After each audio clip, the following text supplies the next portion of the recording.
Hey guys, welcome back. Today we're going to talk about how to deal with persistent insecurity, or I guess any persistent psychological issue.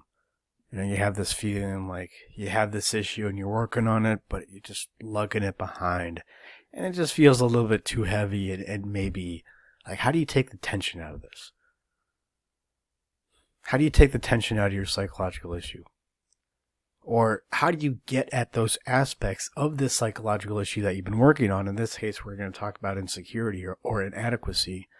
How do you get to the nooks and crannies of it? So there's going to be an introduction here. Yeah, it's a question from a listener introduction. Then this will lead us to the problem. And then the problem, funny enough, it kind of offers the solution. Then we'll get to the conclusion. The solution is in the problem, is what I'm trying to say. And the problem is in the introduction to the problem.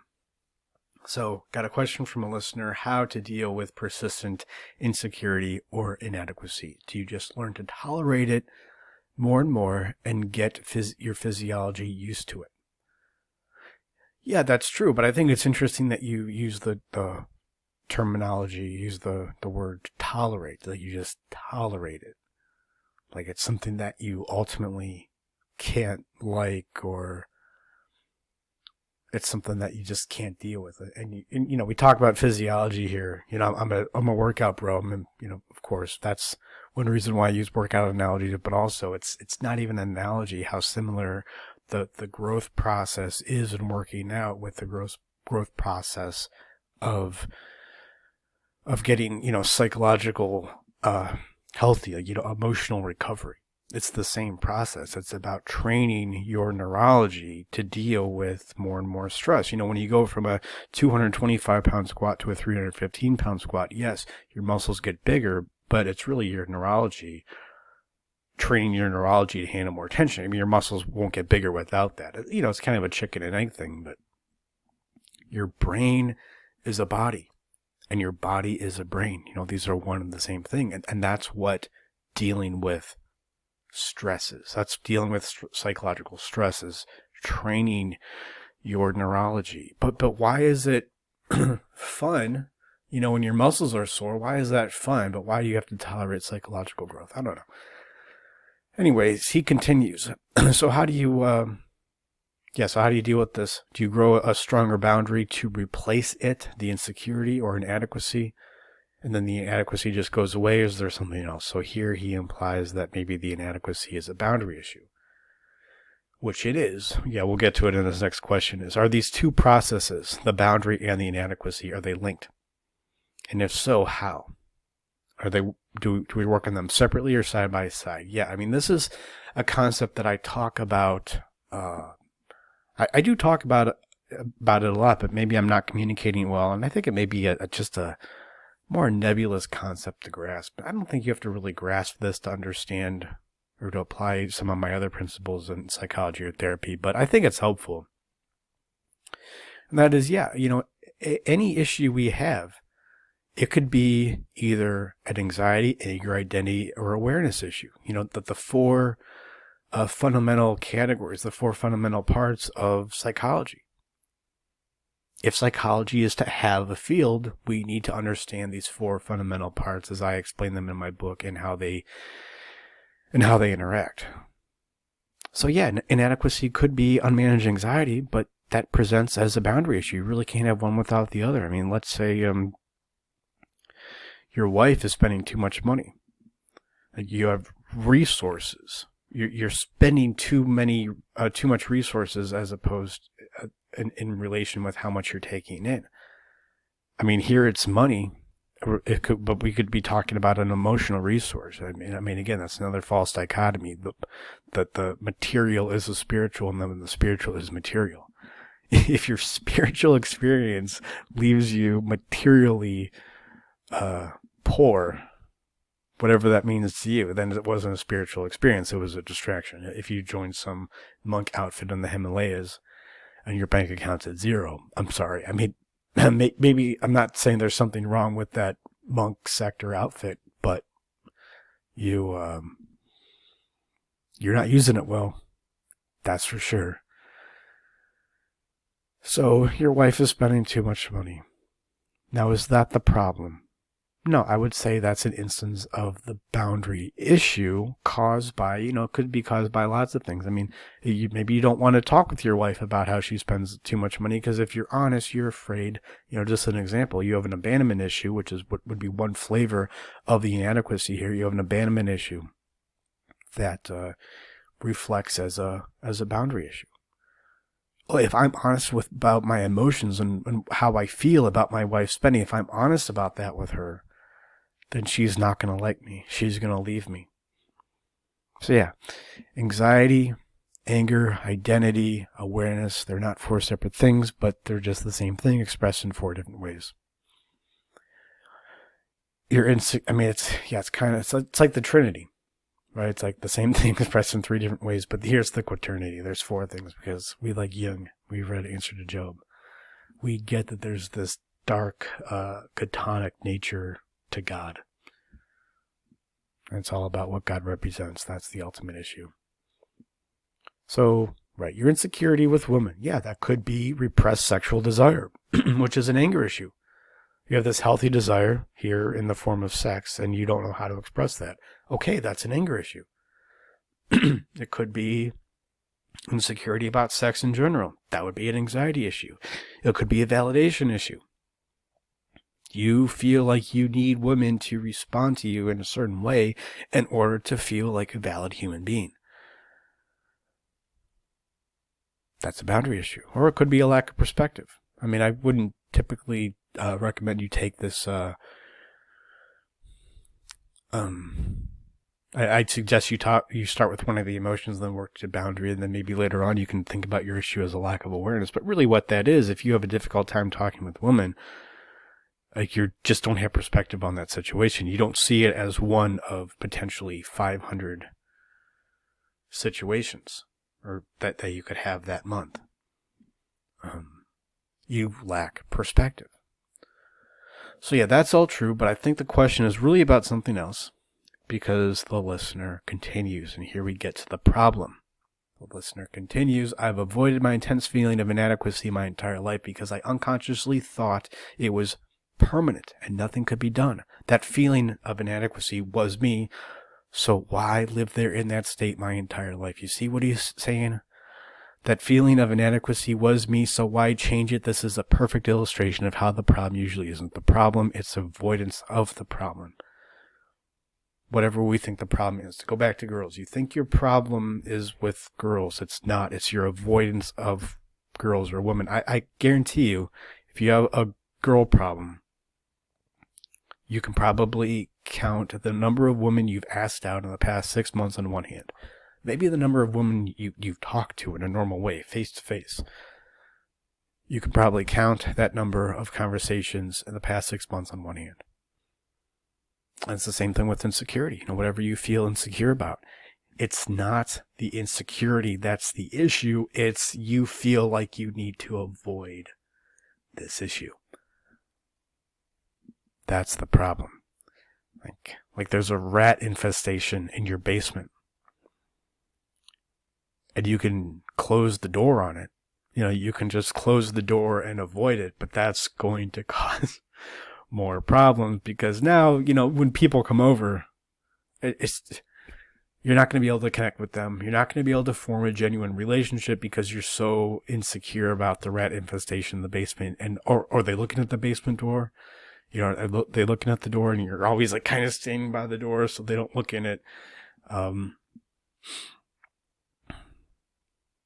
And that's best case scenario. I mean, you probably just won't even invite people over to your house if you don't want them to look in the basement, right? The avoidance. What's the problem? Is it the problem or is it the avoidance? The question is, why do we not have a rat infestation epidemic in our country, but we do have a mental health epidemic? Why do we confront the rat issue and not the insecurity issue? I think the answer is probably more obvious than you would typically think. So yeah, this is what the listener says here is less of a question. It's more a comment about how much it can suck to work through an issue, which it does suck. I mean, it gets worse before it gets better when you really work through your issue, your psychological issue in a fundamental way. It doesn't really get worse. It seems like it gets worse. It seems like it gets worse from whatever your old perspective was. And it's true. Like go back to the example with the wife spending too much money. I mean, let's say you are honest with her about what you want her, at least how you're spending too much money. And we need to, I'm not blaming you. Honestly, this is a relationship issue. This is a relational issue. It's not just you. It's how I relate with you. And here I'm going to address my issue relating with you, which is if I say, oh, you can't spend so much money, then you're going to think I'm a cheapskate. And I ultimately don't feel like I'm a good enough person or man to be in your life, so then I'm afraid you're going to leave me. That being said, I really want you to, it's important that you spend less money, where you're draining the resources in this relationship in more than one way. And she may leave you. So it seems to get worse, but really, the people who would leave you, and most people won't, but the people who will leave you, they're these emotional vampires, narcissists, and they're only there to suck your emotional energy dry. Sometimes that emotional energy is in the form of monetary energy or money. And yeah, growth is painful. At some point, and you will get to this point, at some point the unconscious emotions are so heavy that it just seems better to avoid them, except when. Right, that's the question I pose to you. We'll get to in the solution. Except when. And this is why I think the Matrix is a great analogy, because it takes this metaphor of feeling like you're in a new world, and it makes it literal through the use of technology. And the new reality is painful. When Neo gets unplugged and he goes to the real reality, it is painful, even though it does make sense. And I think that may be an indication of the solution. And then it's like going back to the muscle soreness. But yeah, soreness feels good, as I was saying before. Why doesn't psychological pain feel good? Why isn't that funny? If you do an overhead press and you superset it with dips, your shoulders are going to be sore the next day. You're going to have sore front and side delts, and it's going to be funny. And like your buddy's going to throw you your keys to the car, and you're not going to be making jokes about how much pain you're in. Why is that funny, but psychological pain isn't funny? I think that we'll get to this in the solution. I don't really want to go into this, but just think, what would life be like if it were otherwise? If you got a new idea and you changed automatically? I mean, well, you would just change so much. And really, you wouldn't have a boundary. This is how children are. They just go from one thing to the other. There's no identity. It's never-ending conflict, like a borderline person. It's this difficulty in change and how we can be committed to an idea and shown that idea to be alive. I mean, that's what makes it meaningful to be a human in the first place. So one way to think of this, I mean, this is more of a vague solution before you get to the actual solution, but one way of thinking about this is any difficulty or upsetness you have with your insecurity or whatever your psychological issue is, are you just in denial of the fact of what it means to be a human? Maybe. Well, how do you figure that out? Just by getting to what we're going to talk about here. And the solution is, the listener continues, I've sought validation my whole life, and I am navigating away from that. I'm now seeking a bit of clarity as I confront my inadequacy feeling state. My feeling state of inadequacy and my validating seeking. So here I'm saying he offers his own solution. Yeah, the solution here is clarity. Or, it's really integrating your past psychological issues in your current identity, but you only can do that through clarity. Vagueness and abstraction is a boundary issue. Whenever you're in therapy or some guy's talking through its issues and it's vague or a little bit abstract, or he can't take it to an exact example in his life, it's a boundary issue. You're not clear on what the issue is. With clarity comes integration. Go back to the wife money example. Once you get clear that it's not about your wife spending the money, maybe it is, I'm not saying it's not there. I'm not trying to gaslight you like that's not real. No, that is real, but this comes back to an abandonment issue you have. And once you're clear about that, it's really easy. Your communication just becomes way more powerful. Right? So yeah, it seems easier to avoid the issue, except when, right, this is a question I asked before, except when you understand what the issue is. And I've said this before, an ounce of vagueness is worth a pound of struggle. Bear the greatest burden you can. That's what Jordan Peterson says. And I guess I'm bringing up this quotation here because, a couple of years ago when it was fun and profitable, I guess, from a viewer standpoint to criticize Jordan Peterson on YouTube. In response to one of my videos, I said my typical criticism of Jordan Peterson. It's not like he's wrong, but he's not really a psychologist because he doesn't tell you how. He's a philosopher who pretends to be a psychologist. He doesn't tell you how. Yeah, how do you manage these issues that you talk about? How do you really do it? You need to get clear about what the issue is before you can talk about the how. But I remember one listener emailed me. I got some hate mail from that, and he said, no, he does tell you how. You're not listening. He tells you to bear the greatest burden you can. But that doesn't mean anything. Bear the greatest burden you can, that actually doesn't mean anything. It's like if you go to a writing workshop and they say, what you do to become a better writer is to develop a writing style. No. That's way too vague. How do you do it? Well, what you do to develop your own writing style is to engage with the process. And through an engagement with this process over time, you can develop your own style. That's how this works. And what the writing workshop needs to be about is about getting clear on what that writing process is. And that's what the conclusion is. I mean, ultimately we're talking about, not to get too weird about this, but we're talking about God and your relationship with God. Some thing. You don't have to be religious to get this concept, right? Something in your life that is more important than your life, that you will gladly live your life for, you will gladly die for. I submit a healthy God would be I was going to talk about integrity. It would be about reality and your connection with reality, which is going to create psychological awareness, which means, just to live with more integrity.